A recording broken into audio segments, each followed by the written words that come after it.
It's 10 p.m. Do you know where your children are? Right now on Deep 10 o'clock news.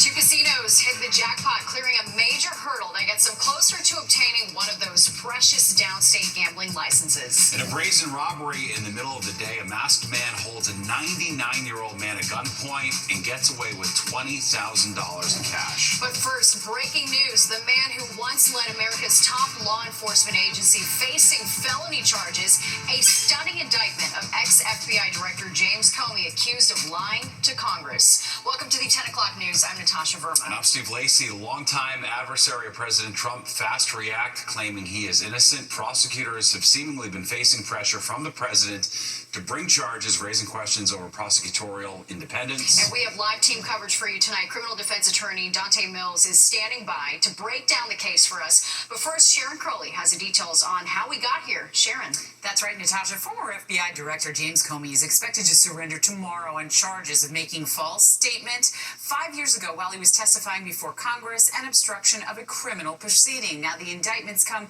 just days after President Trump seemed to urge Attorney General Pam Bondi to prosecute the former FBI director. Tonight, Comey responded by posting this message on social media.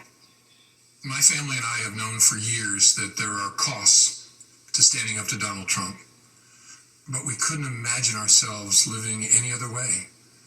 We will not live on our knees, and you shouldn't either. Somebody that I love dearly recently said that fear is the tool of a tyrant, and she's right. But I'm not afraid, and I hope you're not either. I hope instead you are engaged, you are paying attention, and you will vote like your beloved country depends upon it, which it does. My heart is broken for the Department of Justice, but I have great confidence in the federal judicial system, and I'm innocent. So let's have a trial and keep the faith. Well, the allegations are that Comey lied to Congress in 2020 while testifying about his investigation into Russian interference in the 2016 presidential election. Lawmakers asking Comey if he leaked information to the media while he was the FBI director. President Trump has criticized Comey for years about his handling of the Russia probe and fired him in 2017. Over the weekend, though, the president publicly pressuring the U.S. Attorney General to move forward with charges. The statute of limitations on these allegations expires on Tuesday. President Trump reacting on Truth Social, posting, quote, "Justice in America, one of the worst human beings this country has ever been exposed to is James Comey, the former corrupt head of the FBI. Today he was indicted by a grand jury on 2 felony counts for various illegal and unlawful acts. He has been so bad for our country for so long and is now at the beginning of being held responsible for his crimes against our nation. Make America great again." Now, a short time ago, I spoke with a criminal defense lawyer, David Katz.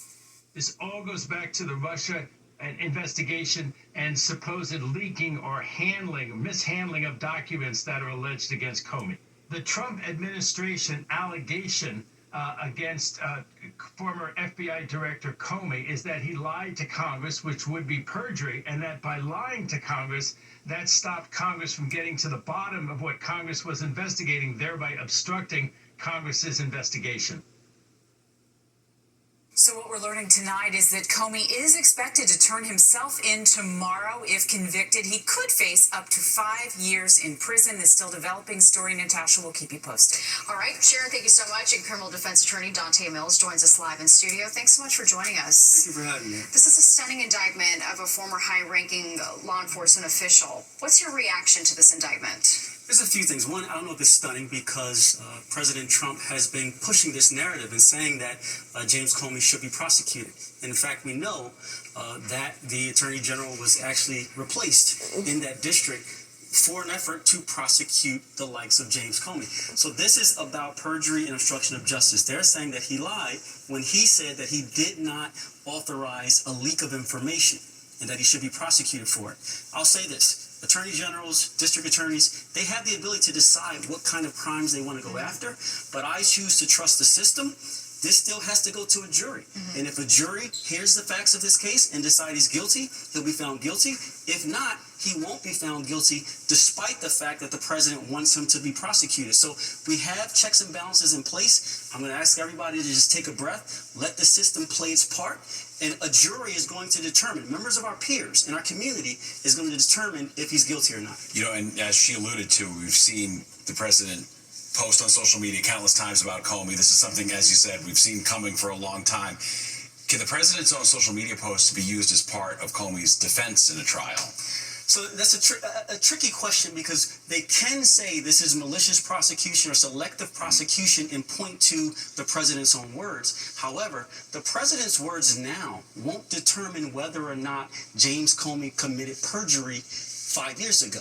Right? So he's going to be, his guilt or innocence should be based on whether he lied intentionally or not.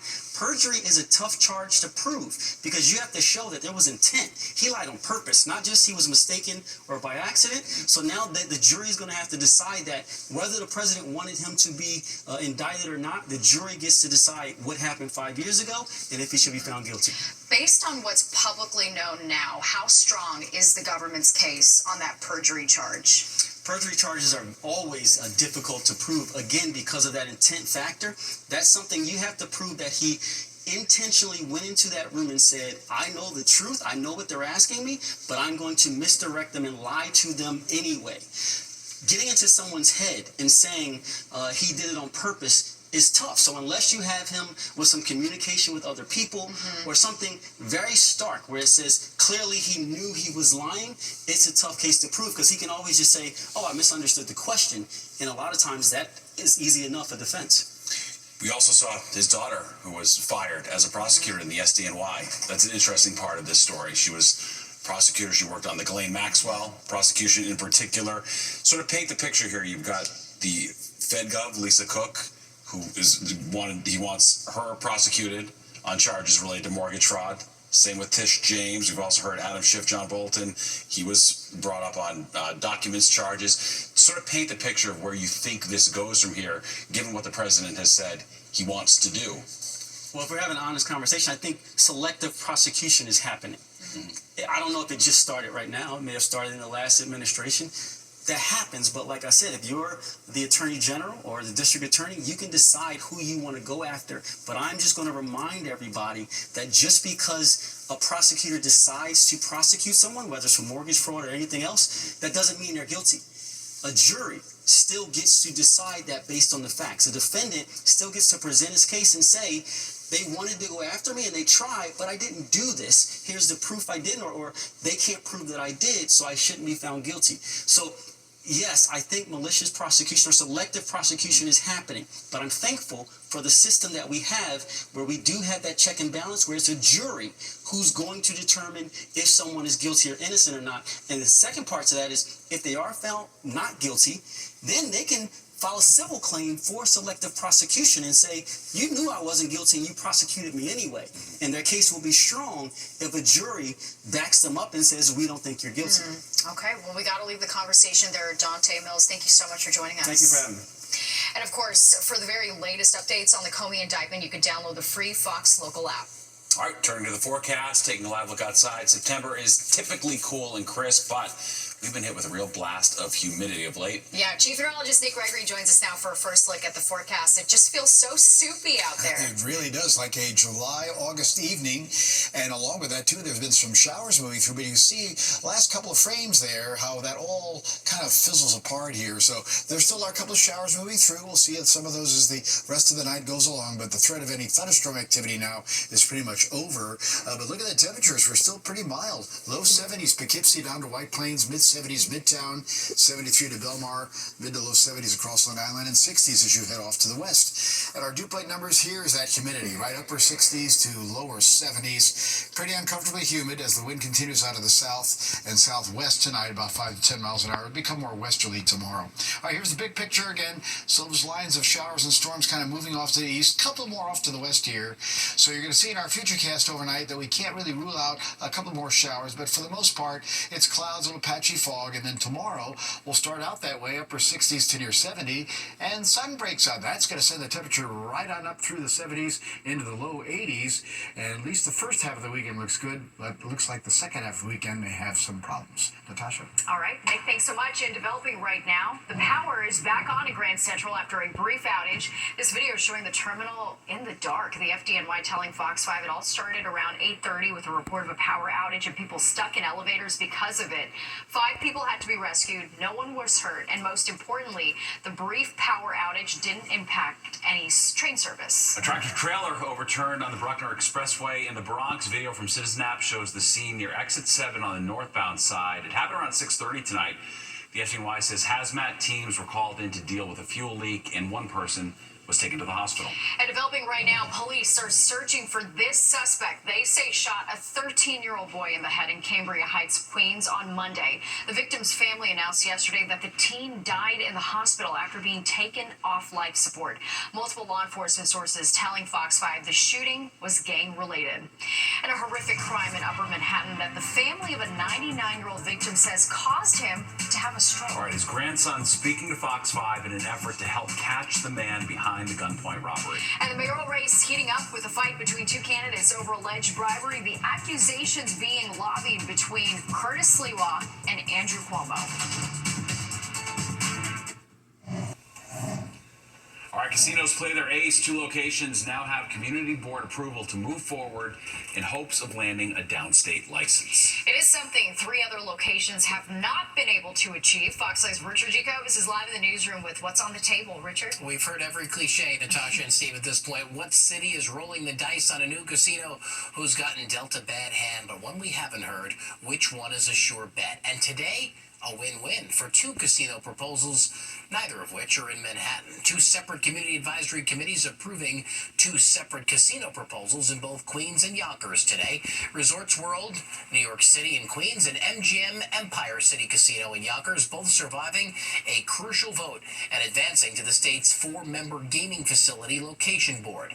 It's that board that will ultimately choose 3 permanent locations in the downstate region by December 1st. Unlike the Manhattan casino proposals, both Yonkers and Queens received much less opposition, in part because both have existing casinos. A license would expand a casino floor into a full-scale gaming facility with table games and entertainment. You look at our proximity to both airports, LaGuardia and JFK. You look at the soccer stadium. You look at the Mets certainly. You look at where Resorts is at, in close proximity to JFK. Rockaway Beach. Both of these licenses make the most sense. Yes, we can have 2 in our borough. There was attendance at Yonkers Raceway in the 1970s that exceeded 30,000 a night. This facility has been begging for casino gaming for years. There's a multitude of acres. If any place can make this work, Yonkers can make it work. Important to note that the rapper Nas has partnered with Resorts World, meaning he won the battle for a new casino over Jay-Z, who lost his Caesars proposal in Times Square. The 2 have one of the most notorious feuds in hip-hop history. Meanwhile, there are 2 other downstate casino proposals to watch, both of which also have a lot of community support. One at the former Trump Links, now Bally's in the Bronx's Throgs Neck section, and a Steve Cohen-backed casino next to Citi Field. Both are expected to be approved by the end of next week, and by then, no more bets. Natasha. Thank you for all those cliches. You got it. Richard, thanks. All right, we are learning more about yesterday's deadly shooting at an ICE facility in Dallas, Texas. Officials say the suspect, 29-year-old Joshua John, hated the U.S. government and wanted to kill federal agents, even though it was 3 ICE detainees who were shot and one of them killed. John carried out the attack from a rooftop before turning the gun on himself. Authorities say handwritten notes were found at his home and they revealed more information about his motive. The suspect, who was shot while allegedly trying to rob 2 off-duty police officers at Penn Station, has been charged with attempted robbery and assault. Police say 32-year-old Jamar Stewart was taken to the hospital in stable condition after yesterday's incident. He has 5 prior arrests. The most recent was last month for assault. The two officers, who are married, by the way, were on their way home when they were attacked. Police say the wife shot the suspect on the train platform. The Harlem community gathered today to remember those lost to gun violence. Harlem Mothers and Fathers Save hosted its 10th annual event this afternoon on West 128th Street. This year, the group of elected officials and clergy leaders honored late Congressman Charlie Rangel, who was known as the Lion of Lenox Ave. Rangel was instrumental in making September 25th a National Day of Remembrance for murdered victims. A historic settlement between Amazon and the Federal Trade Commission today. The retail giant has agreed to pay $2.5 billion after the agency accused Amazon of tricking customers into signing up for its Prime membership and making it difficult for them to cancel. While Amazon did not admit to any wrongdoing, it will pay $1 billion in civil penalties and $1.5 billion to the affected customers. Well, it looks like the race for governor in New Jersey is going to come down to the wire. The latest poll from Emerson College is Democrat Mikey Sherrill and Republican Jack Ciattarelli in a dead heat, with 43% of voters supporting each candidate, and 11% of the Garden State, meanwhile, remains undecided. Sherrill's getting the support of younger voters and women, while older voters and men are throwing their support behind Ciattarelli. In 40 days, voters head to the polls to make their decision for the next mayor of New York City. All right, and the campaign's heating up, with Curtis Sliwa accusing Andrew Cuomo of bribery. Fox 5's Morgan McKay has the details. And he says that wealthy donors have offered him millions of dollars to drop out of the race, and says the person behind it is Cuomo. Sliwa says he has received at least 7 offers from people trying to get him to drop out, and says he has turned down each one. And now Sliwa wants to send a message to anyone else who might be considering the same type of offer, saying that he will record them and turn them in for bribery. Sliwa also claims that Cuomo is behind these attempts to get him to drop out, saying that some of these offers are from wealthy donors who are currently supporting Cuomo. Now, Cuomo denying these claims today and pointing fingers back at Sliwa, saying he's a liar. How many publicity stunts has he had where it's turned out he admitted lying about it? How many? If somebody offered him money to get out of the race, that's a crime. He should say, as a good citizen, this is who offered me money. This is typical Cuomo. And I think one of the reasons he lost the Democratic primary on the exit polls is people didn't want to go backwards to the days of Cuomo, with his fear, the vengeance, the vendetta, the threats.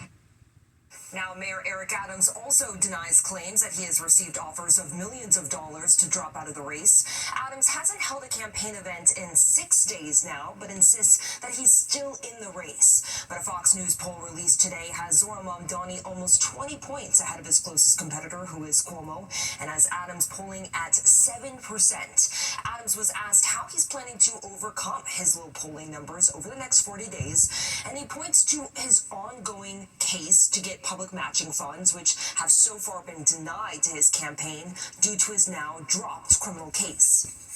The reason we can't catch fire the way we want to, because in order to catch fire, you need oxygen. And my oxygen has been shut off. And so my team has been sitting down the last few weeks to say, how do we strategize? Let's win this court case.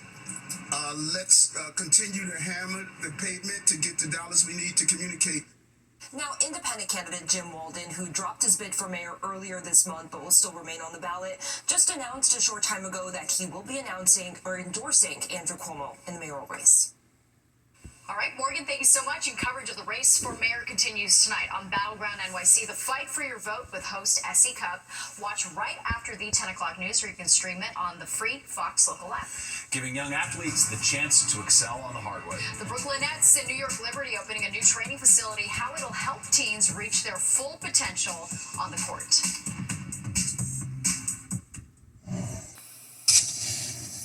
State-of-the-art basketball training center is now open in Brooklyn. It's giving kids and teens the opportunity to sharpen their skills on the court. Members of the New York Liberty and Brooklyn Nets were on hand for the grand opening. Fox 5's Jennifer Williams was at the ribbon cutting. as a kid, it's like, all right, I'm dreaming of things, and my goal is to play in the WNBA, and my goal is to play in the NBA, but how do you do it? Right across the street from Barclays Center, there is now a place where elite youth talent can be developed with the grand opening of the Brooklyn Basketball Training Center. And now here, having this facility, it'll show them how they can reach these goals, and with all the technology between Shoot 360 and the coaches involved in this, I think it's going to be something that everybody wants to be a part of. Members of the Brooklyn Nets and the New York Liberty were on hand as the ribbon was cut and the stage set for future stars to flourish in the borough. To kind of reminisce and just think about what it will be for a young kid, young boy, young girl to come in here and dream to be it. I'm really happy to see how all of this stuff been put together into one amazing thing where people can come and do what they love the most. It was really fun. As you can see, there's a demonstration for you to be able to work on your dribbling, and mine needs a lot of work, and you can also practice your shooting. Not a lot of places in Brooklyn, they don't really have shooting machines. And here, like, you have an open space, and, like, it's like a nice gym, too. I mean, I've never seen anything like this, and I think it's really nice. I really definitely want to come back. This is the tri-state area's first ever youth facility equipped with Shoot 360 technology, the same training tech used by the NBA.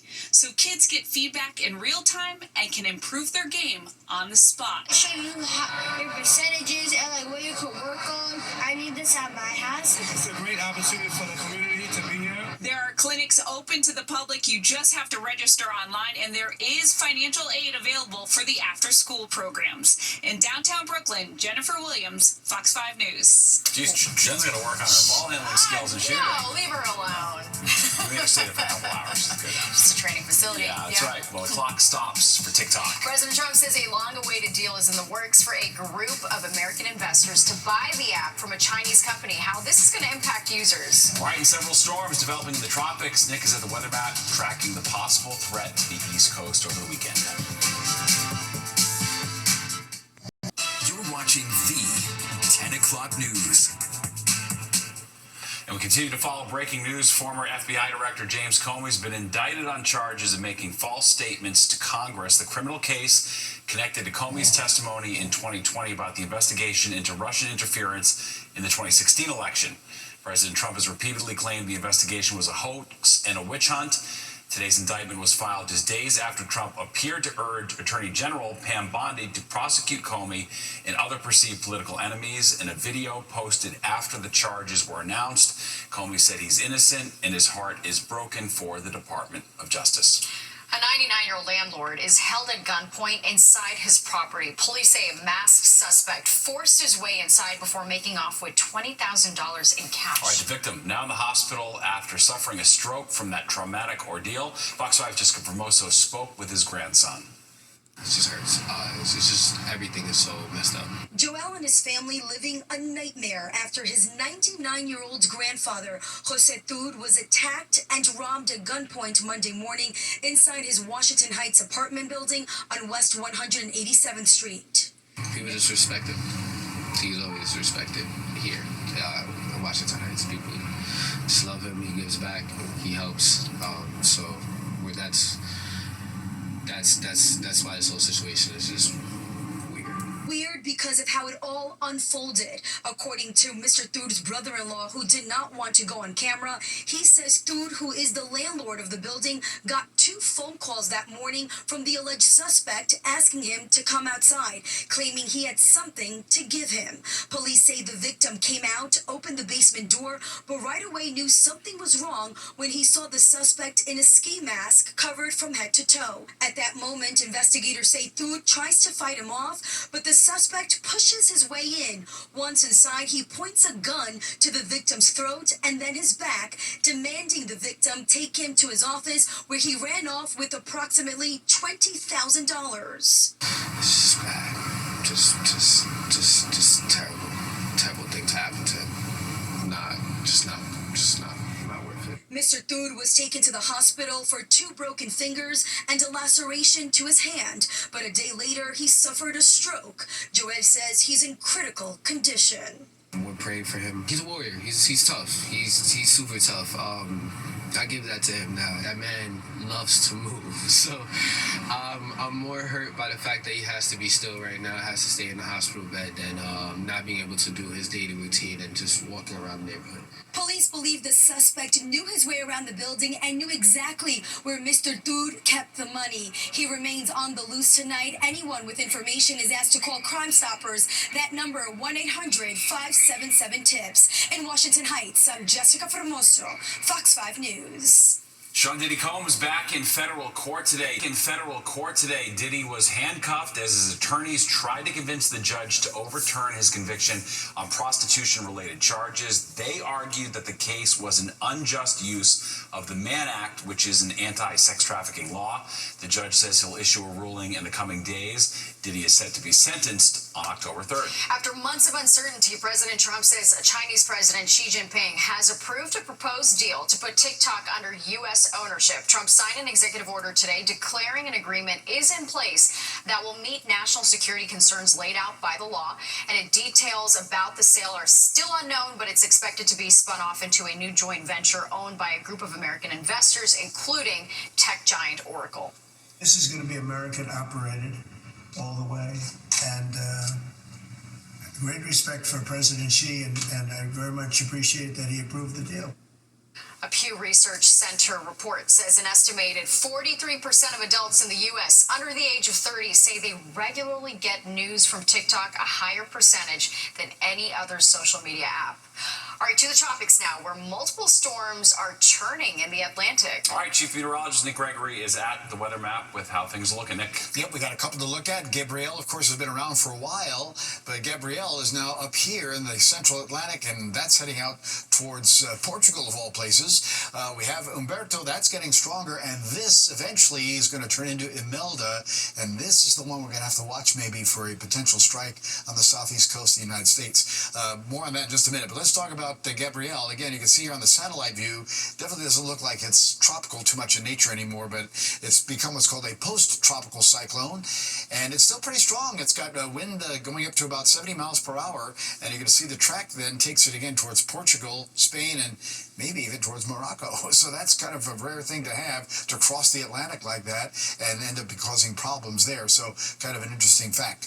Here's Umberto, and you can see in the latest couple satellite views here, it's definitely getting a bit stronger. So we'll watch that, and that again is what will turn into potentially Imelda, the next name on the list. Umberto has 60-mile-per-hour winds, and it's moving off to the northwest. That's going to become a hurricane, potentially a Category 2 or 3 storm as it makes its move again close to the east coast. So we'll have to watch very closely how Umberto moves along, and if Imelda definitely develops, how the two may actually influence each other. So it'll be an interesting tropical forecast into early next week. Steve and Natasha. Very well. All right, thanks, Nick. Well, a slinging dough and jokes. A Long Island pizza shop going viral online. Why these saucy social media videos have customers coming back wanting more. Plus this. I'm here with Michelin-starred Chef Vikas Khanna. You opened up Bungalow a year and a half ago, and since then, it's the hottest seat in town. This whole thing of Bungalow is extremely emotional and overwhelming. Just a few months ago, you earned a prestigious 3-star review from the New York Times. Yes. I right away flew to India to give my mom the newspaper, and I just needed her blessing. No one else I wanted in my life at that moment. And she's like, oh, it's not in the local newspaper here in Amritsar. I'm like, Mom. It's in the New York Times. A new episode of Talking with Natasha drops Thursday on the Fox Local app and on YouTube.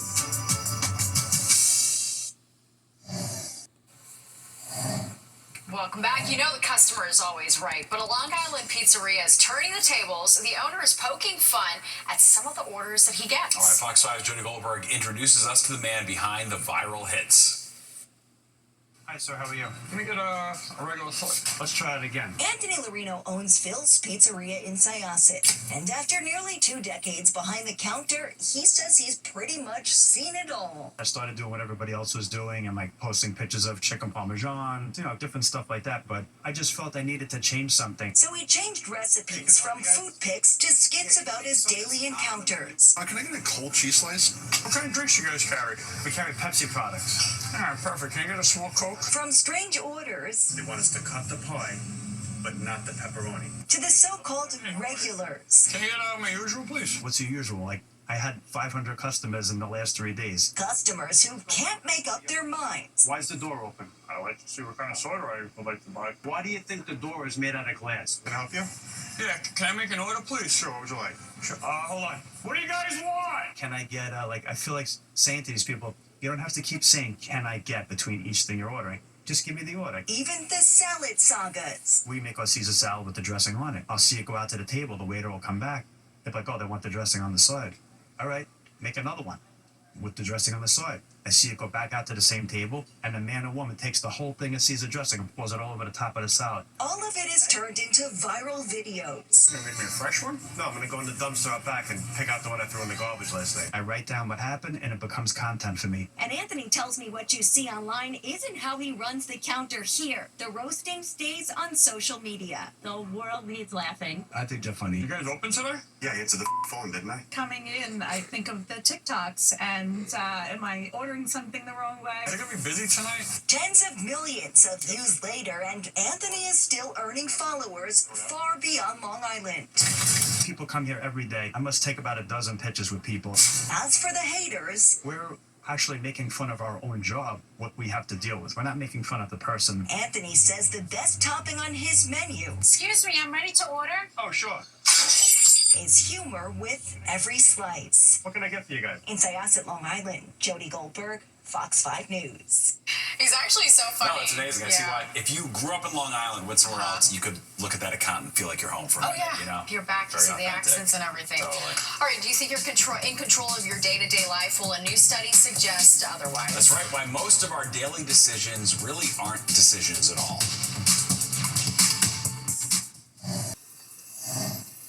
All right, waking up, brushing your teeth, making breakfast, heading to work. How much of that morning routine are you actually thinking about? It's a good question. New research says almost none of it. Fox Eye's Kendall Green explains life on autopilot. Not the first or last person to feel like one day is a near carbon copy of the day before. The same old routine in nearly the same order without a break. You've done nothing spontaneous? Very boring. I'm a pediatrician, so I said hi to a random kid, but that's something spontaneous that I do every day. I can tell you at least 50%. Sometimes I realize it's 1 and then it's 5, and I say, how did I eat lunch and how did I get here? Researchers found it's closer to 90%, meaning nearly 9 out of 10 of our daily actions are done on autopilot. I struggle with this a lot, but I go through the motions of my day, and I just don't really focus and live in the present that much. Something I'm consistently working on. Behavioral scientists followed 105 people for a week, a part of their study.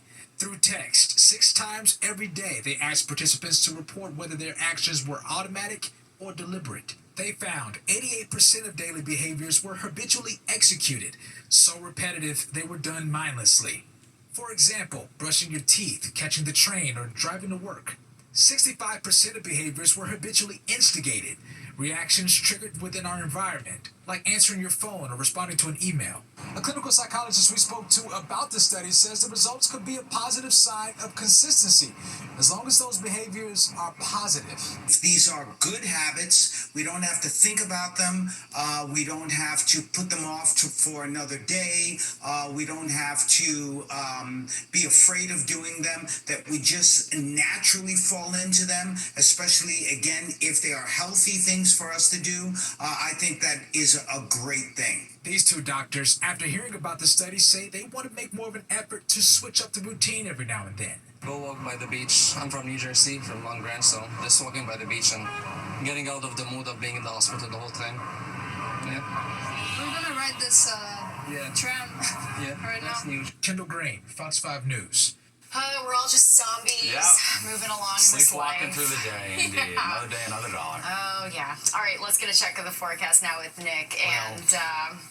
We got the towers on Sunday, Nick. I know. We don't want rain in the morning. Right. And it rained last year, right? We were talking about that earlier. It looked good in the beginning of the week. It looked sunny, and then all of a sudden it got into this rainy pattern. This is what I was afraid of. The other day I started talking about things getting into trouble second half of the weekend, and that is going to be the case. It looks like we will be dealing with some rain starting again Saturday night into Sunday morning. But until then, it's going to be pretty nice. We have a mainly cloudy sky now over the city, and still a couple more showers may happen overnight, but any real heavier rain rainfall, I think, is done. 75 and 70 is the split for the day. That's just a bit above average here, though. 90 and 40 in the records at record low, 1887.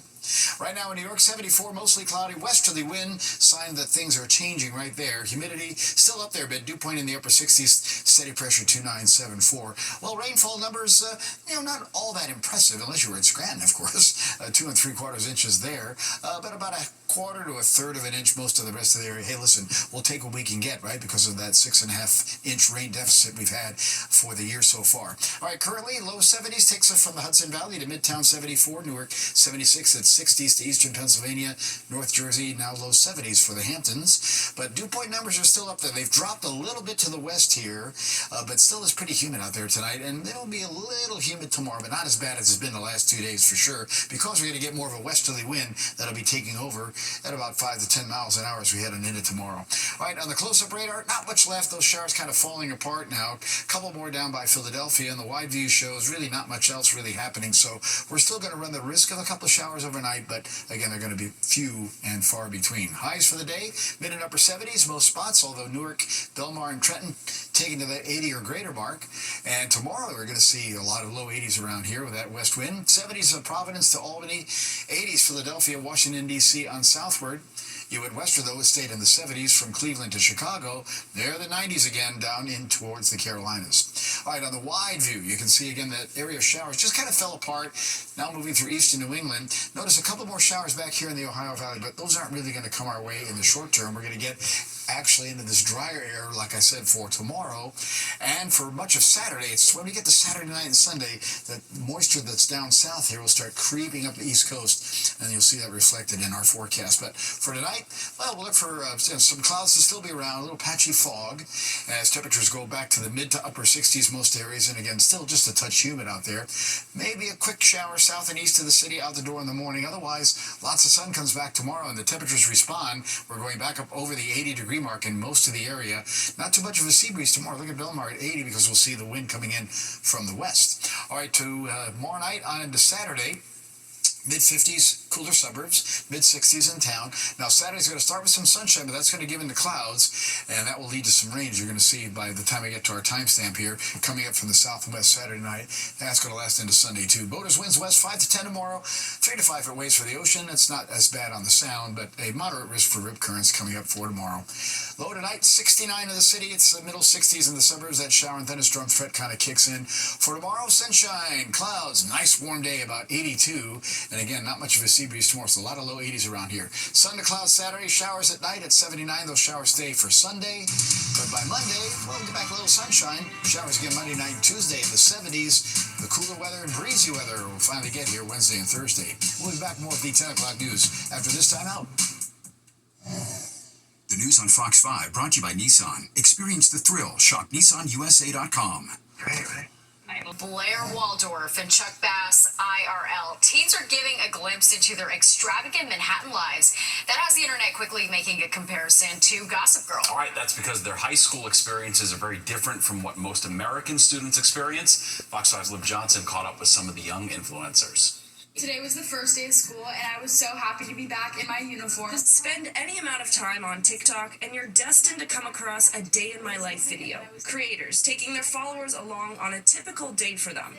But not all typical days are created equal, especially for kids who go to high school in Manhattan. Come to school with me as a 6-year-old girl growing up in New York City. Kiva Letty is a junior in high school and attends a private school in the Upper East Side. Her videos showing a typical morning for her are gaining some not-so-typical traction, with hundreds of thousands, sometimes millions of views. After I've seen, all the success I've been getting on TikTok, I'm realizing, wow, I didn't know this was not normal to grow up in New York. It's a totally different vibe from what a lot of high schoolers are normally doing. For many, Kiva and her peers' TikToks are a look into a quote-unquote dream life. People from all over the world leaving comments expressing jealousy of growing up in NYC and comparing these students' lives to the lives of characters on the hit TV show Gossip Girl. Please just trust me. How can I trust you when I feel like I don't even know you? My life is kind of similar to Blair's life, and they love watching that content and seeing how, the TV show is actually real life. I've never watched it, but From what I know, it's very similar to my day-to-day life. Trip Gorman is another Upper East Sider who only has 6 TikToks posted on his account, but all of them with at least 100,000 views. His comments filled with people comparing him to the character Chuck Bass. I'm very aware that what I do day-to-day is very uncommon. Even Charlotte Spector, who is not a private school kid on the Upper East Side, says the videos that gain the most traction on her account are always the ones that show what life is like as a New York City high school student. I think people who are just outside of New York love to see New York City videos because it's kind of like Gossip Girl in real life. Trips on the subway, stopping at Blank Street Coffee before school, and hitting Soho after class. All things that are unimaginable to some high schoolers who are more accustomed to suburban carpools and Friday night football games. Honestly, across the country, I've just been getting a lot of love, and people are commenting, I wish I lived in New York, and it's so cute to see those comments. And while all of them say they have a lot of fun posting on TikTok and connecting with people, they also want to use the skills they've learned to one day venture into the world of marketing or advertising. When I make these videos about myself and what I do and my feelings and thoughts and all of that, it's almost how I advertise myself. And when I find that other people like it too, it even motivates me more to make more videos because I know that people want to watch them and I get to just be myself and people like it. Liv Johnson, Fox 5 News. I mean, a city kid life is just so different I do than the think rest it's of so the country. fascinating. I know I get the allure. All right, well, there's more of the 10 o'clock news straight ahead. We'll be right back. The Garden Gnome has some competition. Field Station Dinosaurs has listed their life-sized creatures on Facebook Marketplace. The Leonia Dinosaur Park is set to close at the end of the year. And then you know what they say, everything must go, including the 30-foot-tall animatronic T-Rex for nearly $3,000. The cheapest, the Velociraptor, for $700. I can see why people would want those. Yeah. I mean, those prices, not too terrible, I mean, and honestly, it's Halloween time. Yeah. You can make it spooky. So fun. Some ideas. Yeah, I think that's a good bargain. I'm sure those are going to go quick. All right, well, don't go anywhere. Battleground NYC, the fight for your vote, is next at 11 with host S.E. Cup. And then stick around for Good Night New York with Crystal Young and special guest Antoine Lewis at 11:30. Oh, fill-in alert. All right, that does it for us tonight. If you missed any part of the 10 o'clock news, you can always catch an encore on our free streaming app, Fox Local. Where you can stream our newscasts anytime. Have a great night. We'll see you tomorrow.